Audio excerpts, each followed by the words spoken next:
Good morning. Today is October the 14th. It's a Wednesday. I just officially got out of bed at 7:25. The reason I say officially is because I've been awake pretty much all night, on and off. So I've been awake because no matter how much insulin I take, like at one point throughout the night, I even just straight up took 3 units of insulin, which normally would send me crashing, but it's actually kind of sad how much of a slight difference it made to even take insulin. So I'm backtracking so that you guys can see. Roughly around right here is when I went to bed. These were highs I was trying to recover from. I'm finally normal. Dang it. Backtracking. Maybe it's this way. Okay. Dang it. This should be good. Okay. So what happened was I started to go to sleep. I started to drop. I went in the low. So I have a juice box that's like 21 grams of carbohydrates, and it didn't even, I didn't even take half of the box. I was just like, you know what? I'm just gonna slurp this up a little bit and help bring me to like maybe even just 80, because I know that lately, until I can see my endocrinologist, my glucose just spikes up no matter how much insulin I take, and it doesn't come down until I get ready for the day. So really quickly, really briefly, probably not briefly, sorry. I want to show y'all right around here is where I woke up and took insulin. I don't know what happened. There's like a odd little bump right here. But right here, I took insulin. That's when I took 3 units, and it barely went down, and then it shot back up to 400. And I had to wake up and I took another 2 units, and then it started to crash. And I don't know if you guys can see this, but now it's just like staying there. It's not wanting to come back down, and I'm awake. It was even crashing. So right now I have it on my stomach. It is currently, okay, I only have like 0.4 of a unit left. So what I'm gonna do is so my glucose is 318, way too freaking high. Crazy irritability right now. I'm so tired, but oddly so awake. It's very unsettling. So I'm gonna come in here to take insulin. I'm gonna say that I'm 318. I don't even know if you can see that.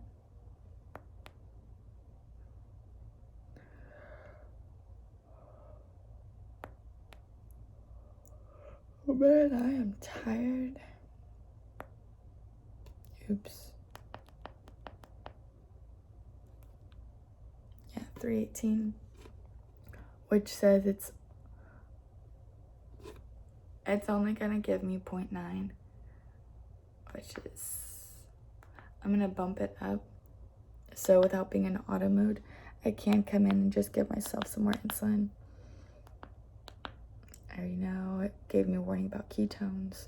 Right here, you have the option to do a dual wave where you give you can change the percentage, but let's say give 30% now, and then over the course of however long time span, maybe an hour, you want it to give you the rest of the insulin. That's if you have complex carbs.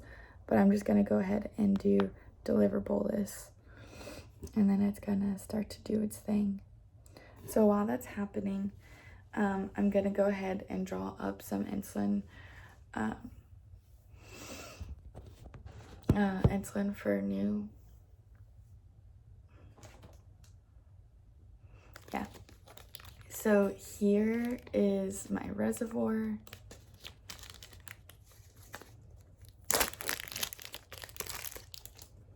I typically bring it down to the number 2 marker.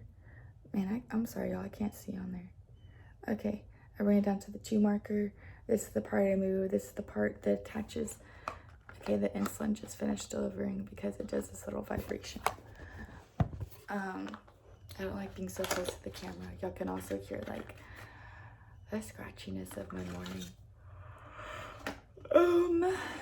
So tip is hold it upside down and this right side up so that as you push the air in here, it just goes to the top of the vial. And I feel like I can see all those bubbles. Okay, and then trick is to drop down a little bit, but there's still a little bit of air right here. So what I'm gonna do is just bring that air to the top. You can't really see it. And I push it back into the vial. So now I can continue to just draw down. Probably totally gonna run out of insulin. Yeah, but exactly where I need it to. Ew, but it brought so many bubbles in here. I don't know if y'all can see all that. I don't think so because I think I can see it better on my side. Yeah, man, I wish I had a better camera to really try to show that to y'all. I'm just gonna push that air back to the top though. Get out of there.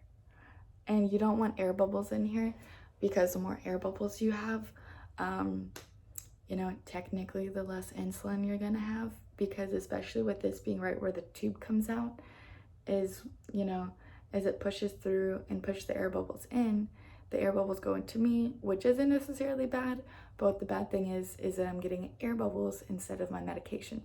So therefore, I'm just trying to prevent all of that.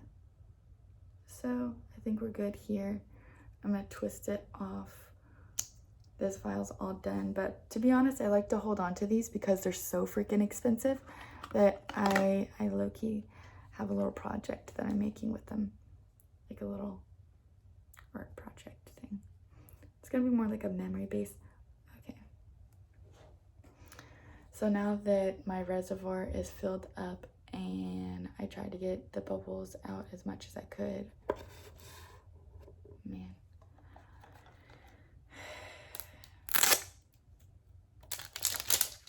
It's time to stick myself with the needle. Okay, guys.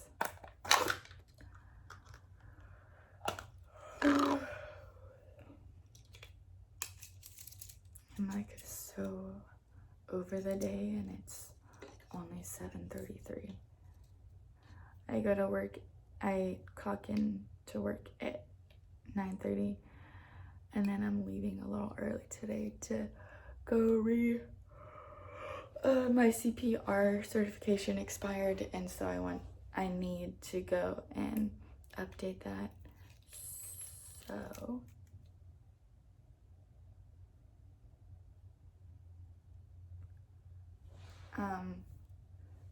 dang, I didn't talk y'all through that. So I took off, you know, the big pink part so I could expose it all. I took off the wrap for the adhesive, so now it's ready to stick to my skin. And I took this little blue tube off of my needle that's going under my skin. Man, this camera, honestly, even though it gets it on there, does not show as intimidating as it really is. And I don't know if you can really tell, but you can kind of see where the tube stops and where the needle starts. Okay, so I decided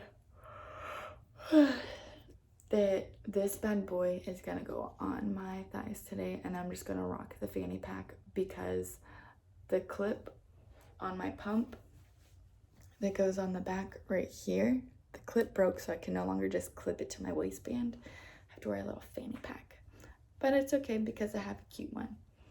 I do need to fix the zipper on it though. It's kind of ghetto rigged right now.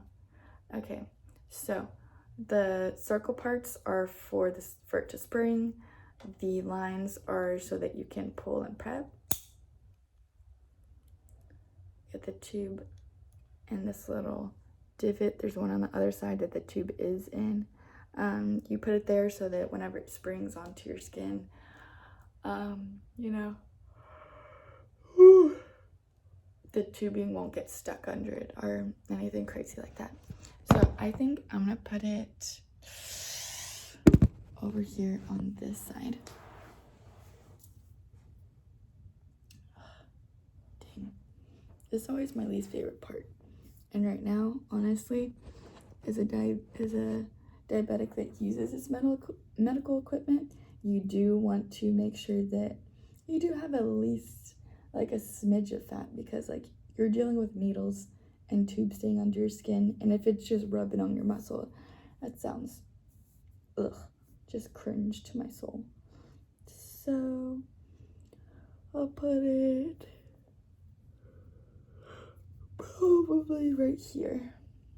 Okay, 3, 2, actually, I think I want to show my facial expression. Bam! I might have to talk louder because the microphone is in the carpet. 3, 2, 1. So sometimes they're fine, and sometimes it's just the noise, but this time I think like it touched a nerve or sound nerve or whatever. I'm a grown-up, so I'm just gonna push it down so that the adhesive has time to stick. Oh my gosh, it's like itching me all the way down to my bone. Okay, 3, 2, 1, and ow.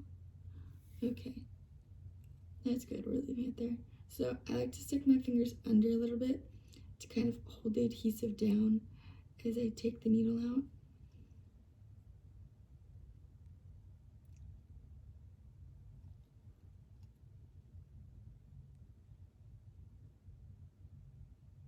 The advertisements make this look like a cakewalk.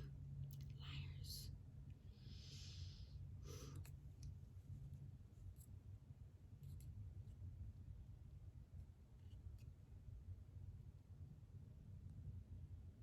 Why is it so hard to take this needle out right now?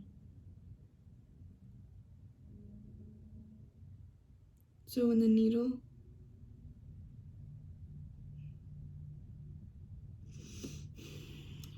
extra hard to take out, it makes me like very skeptical that you know, the tubing in there is wrong or the needle messed up or something, because this is not letting go. It's making me worrisome. What the F? I don't like this right now.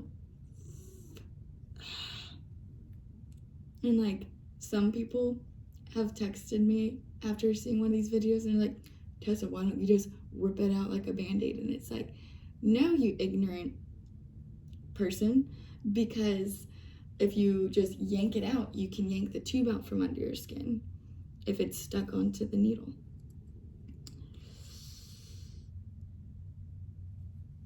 There's something very wrong.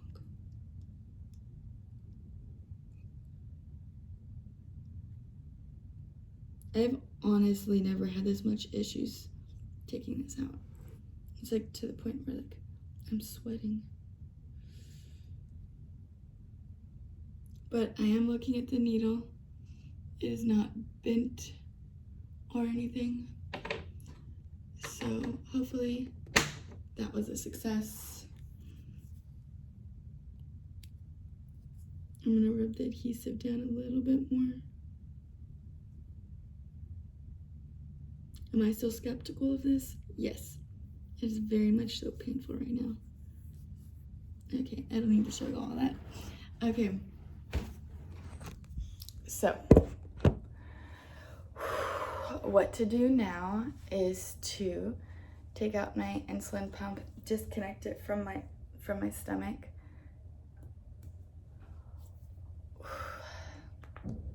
I need to unlock it. Right now my glucose is sitting at 317. So I don't think I think that's just by chance that it went down by 1 point. Okay, so I gotta unlock it, go down to options, reservoir and tubing, new reservoir, rewind. So now there's something really like parallel to my finger right now, and it's coming all the way down as the picture's showing. So I'm gonna take out my old reservoir and tubing, put that in my trash pile. And here is, you know, the new tubing, the new reservoir. I'm gonna go ahead and attach them together. And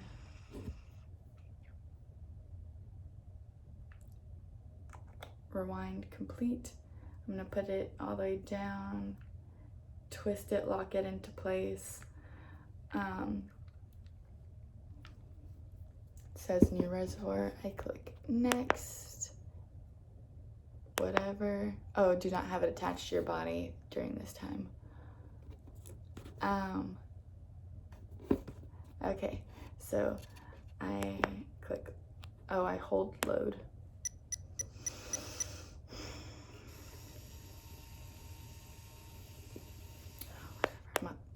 Oops, I'm about to go take a shower, so my hair doesn't even matter.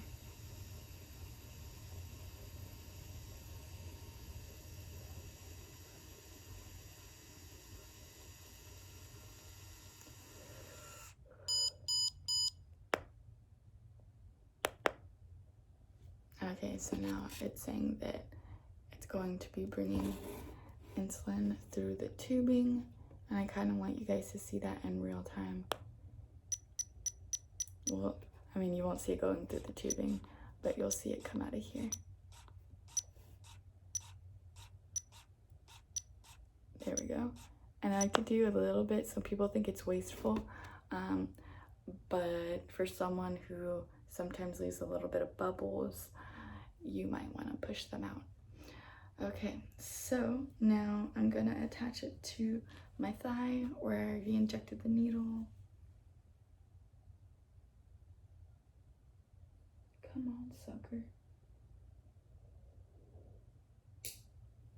And then, dang. And then I'm gonna click fill the little cannula, the, are you even feeling? Oh, whoopsie daisies. Okay, fill the cannula, 0.3 of a unit. That like literally is just for the tubing under the skin. Click fill. It does its little thing, and while it does, I'm going to go ahead and take this off. So this little guy stayed under my skin for a very long time. Endocrinologists say to only that you should change these out every 3 days. I'm doing like 5 days because, you know, medical supply that I'm trying to stretch out right now until I get back on health insurance. So to update you guys, thank you for the GoFundMe. This is a really long video. I'm still gonna do it. So far on the GoFundMe, I have had donations up to, my donations totaling, I believe, $1,350. Riley, my cousin, I know that 50 was you, I saw you. So thank you guys. By the way, I really did, for those of you who don't know the situation, I really had to overcome my pride because of a whole bunch of my friends in my hometown were really supporting me in this issue and reminding me that, you know, this is a very poopy situation, you know, step up and you need to ask for help. And I finally did, and the help has been overwhelming, and I don't really know how to say thank you except for to let you guys know how this money is being spent. So $1,350 is now down to $1,150 due to the the stupid PCP appointment that wasted $200 that I paid. So first, the appointment was $100, which was like the physical, the yearly checkup. The second one, the second $100 they made me pay was so that they could give me a prescription that she said she would make it last for a full year. Tell me why I only have 3 refills. Anyways, and it was sent to the wrong pharmacy. But anyways, I did not get a physical.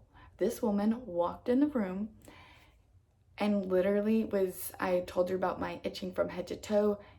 Didn't ask me any questions or anything. And she goes, allergies. And I was like, I've been living in Texas my whole life. It's not allergies. And then what was it? Like she didn't check my breathing in my lungs. She didn't check the tonsils. I don't know if because that's a COVID thing. She didn't check my ears. She didn't do any of that. And her nurse was the one that checked my blood pressure, which was like spot on. Cool. But anyways, I did not get a physical, and they basically robbed me of at least $100. But anyways, and I'm not gonna throw shade. I'm not gonna say the company or the doctor's name, but I did leave a very bad review. So anyways, throughout life, today you guys saw I switched this to my thigh. My glucose is, why is it 325 now, just in this band, and y'all saw me take insulin? I'm so done. But I'm gonna take a really hot shower because for some reason hot showers lowers my my blood sugar whether or not I have my pump attached. The $1,150 that I have remaining, roughly $300 to $400 is going to be going to help me get another pack of Dexcom sensors, which is how I can know how fast my glucose fluctuates. Because everybody that says like, oh, why don't you just prick your finger? Why are you wasting all that money? Because I've gone to the hospital and the ER and the ICU too many times to count, because the finger pricking is like, you know how convenient it is to prick your fingers? Almost never. Especially as a college student working full time and with children. No, it's not. No. Get over yourself, people. That is so outdated. Anyways, so $300 to $400 is going to go to the sensors. And if any more comes out of that funding, I will be letting you guys know. But the first thing that it would be going towards is my insulin. I do have 2 more vials in the fridge, but I just ran out of my 3rd one that I told you guys I had. So I hope everybody has a fantastic day. And for those of you who took more than 23 minutes to listen to me complain, thank you, sincerely. Have a great day.